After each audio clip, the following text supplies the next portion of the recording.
What's up, everybody? How you doing? I know you just saw me, but I always have somebody to talk about and talk with.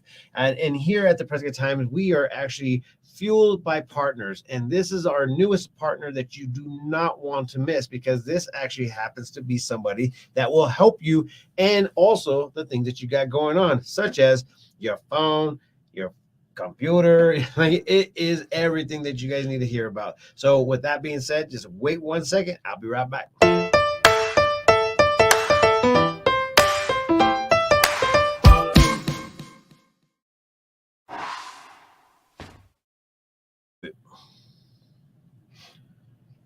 All right, everybody, how are you doing? What's going on? And just like always, I always try to come to the table and try to give you guys something that you guys really want to listen to.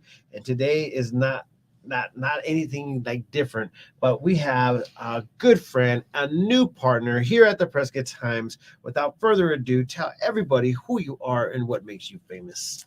Yeah, so I'm Niles Benghauser, CEO of TekStop here in Prescott, Arizona.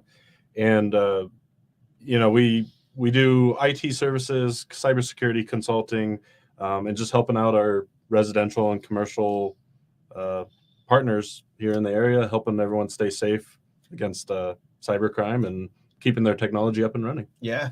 And when we were talking about like everything and anything that has to deal with cyber crime, cyber security, and what actually happens here in the Prescott area is Yavapai County Sheriff's Department, Prescott Valley Police Department, Chino Valley Police Department, and Prescott Police Department have actually got on board with actually keeping you guys safe from any kind of scams that are out there. I know it's a little bit different because sometimes back in the days, it used to be a phone call. Hey, hello. I just want to let you know that I have something for you. And then you would actually wire money across the country in order for you to go ahead and get whatever they're trying to give to you. Mm-hmm. Or it was a poor cousin or a poor daughter or poor something, and it's like really bad. So tell everybody a little bit about what kind of security that you actually host for people out there. Yeah, so we're really focusing on small to mid-sized businesses because they typically don't have the same resources as the big guys, the big enterprise companies, to protect your assets. Yeah. So it's cybersecurity is all about company culture, and not only having technical protections in place and having many layers of those, but also making sure that you and your employees are helping with cybersecurity as well. Yeah. And the reason why this is so important, I mean, I will just give a little story about my side. I mean, and once again, this is kind of like something that, he does a little bit more in depth. It has to do with your computer and your systems and also education. But at the beginning of the year, a lot of people didn't know this, but our website got hacked. And it happened just to be a plugin that was inside of my website that they entered from, like, literally, they call it the back door that he's entered.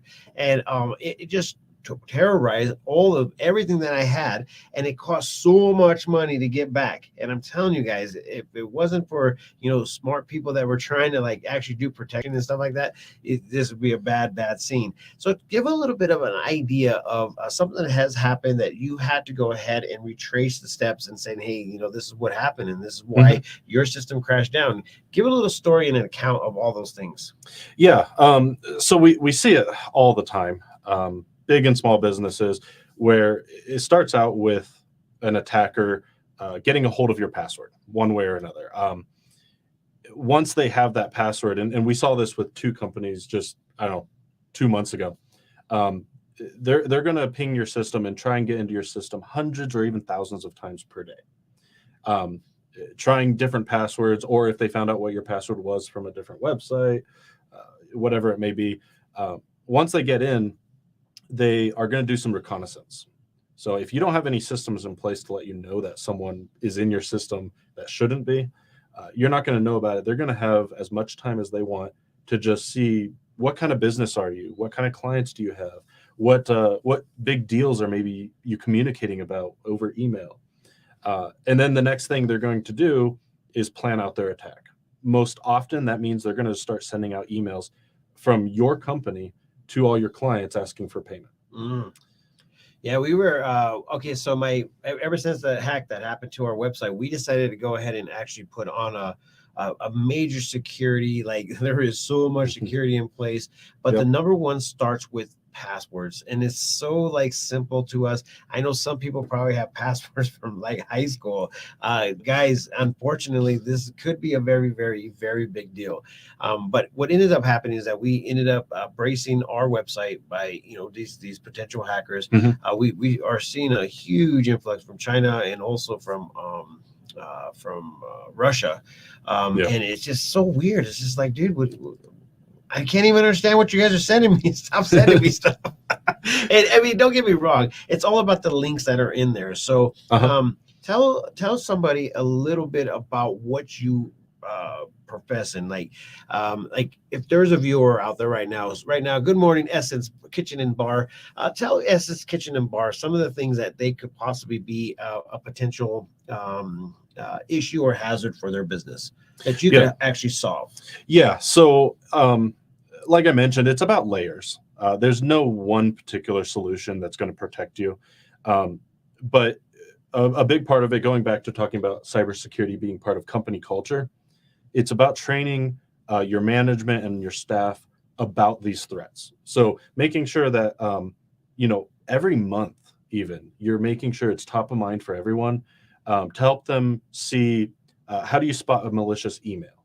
How do you make sure you're taking steps to protect the business? Like if you get a money wire request, what is your policy for making sure that it's legitimate? Making sure you have a written policy that says before you wire any money, you have to call the recipient and confirm they're requesting the money. You have to get approval from a secondary person in your company.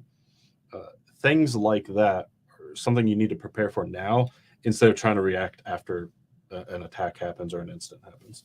That's amazing. I mean, and it's all about like prepping yourself, and we're just living in an era where we really didn't have to worry about stuff like this. And it's just Mhm. so crazy to actually even get an email or a press release from one of our local our municipalities, and then them telling me that, hey man, this actually did happen. And I Yeah. mean, it's just so simple and it's just so heartfelt because people are taking advantage of the elderly, people are taking advantage of the vulnerable. And it's just like, dude, one day we just have to keep the ball rolling with just like education. And the Yeah. education that comes from your company is actually a really big deal. You actually had me download something. Yeah. I'm going to go ahead and place it up on the screen right now. What are we looking at right here? So, this is an example of all the different pieces of protection that we recommend having in place now in your business. Traditionally, the list was much smaller for what you needed to protect your systems. You'd have your antivirus and have a good firewall, keep your systems up to date. But now, as you can see in this graphic, there's a lot more that we need to be doing. So, if you look at this and say, okay, which ones do I have in place already? That helps you kind of identify what else you need to be doing to protect things, protect your systems, your money, your clients, your employees.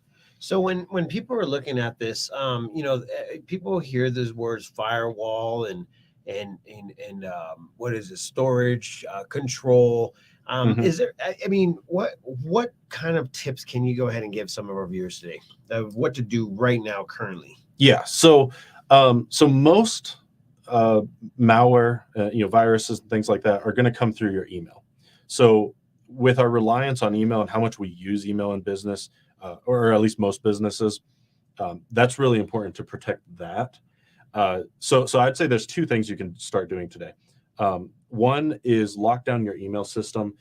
Multi-factor authentication is a specific technology you want to enable on your email system if you haven't already. And so that's, like when you log into your bank, you put in your username, your password, and then you're going to get like a text code or something. That's your multi-factor authentication, is having that extra verification. And then the second thing, like I mentioned before, start training your employees. Make sure that it's part of your business through and through, talking about cybersecurity, talking about scams that may face you and your employees, and making sure that everyone understands that they can play a part in protecting the business. And this is one of the things that I have my team do.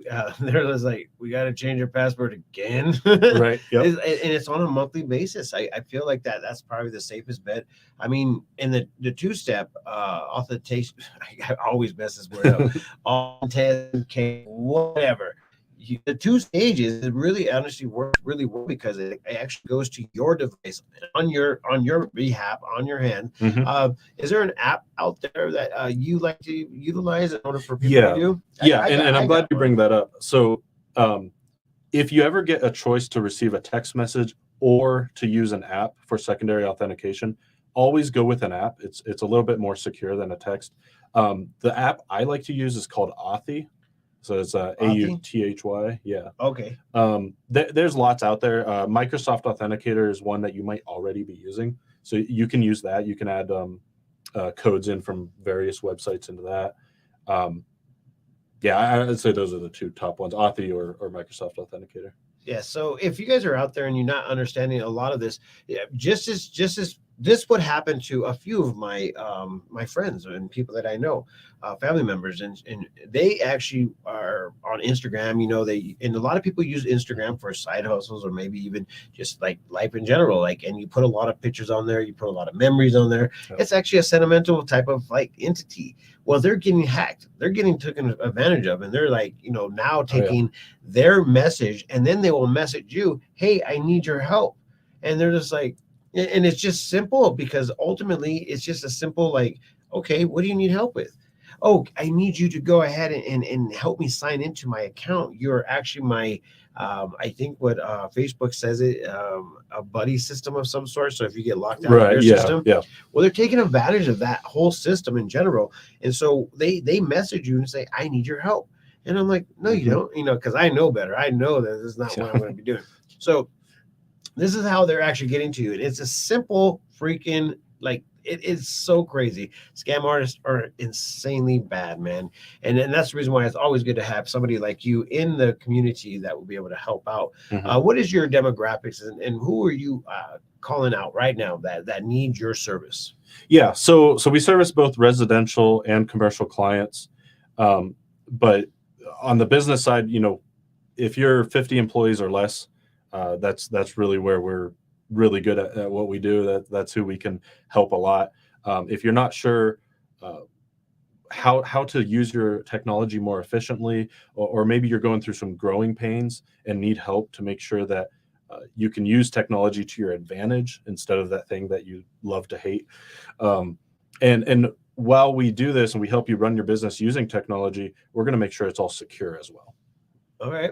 So the ultimate goal is tell everybody how to get a hold of you, the phone number, and also, how to get a hold of you. Yeah. So you can visit us on the web at tekstopaz.com. And tech is spelled TEK. You can give us a call at 928-583-4454. You know, either way, you can get a hold of us, and we'd be happy to help you out. Yeah, and I also put up their website right here. So if you guys want to go ahead and check it out, go look at it and see if there's something that could help you in your business, and also your residential. If you guys are in need to go ahead and, you know, say, hey, I need a little education. What do you think about this? Call them up. It'll be a good day. Give me that phone number one more time. It's 928 583 4454. All right, I'm going to go ahead and put this up on the screen. And if you guys want to go ahead and give them a call, get your free consultation, if I'm not mistaken. Yeah. There we go. Free consultation. If you're not sure what you need or what you need to, you know, may or may not need to do, you can give us a call, book a consultation. We have a link on the website as well that you can book a consultation at your convenience. And, you know, we'll sit down and see where you stand today and what recommendations we can provide to you. Dude, that is so crazy. Everything that comes off the perfect times, especially with this. With that said, we'll see you guys later. Oh, you got that.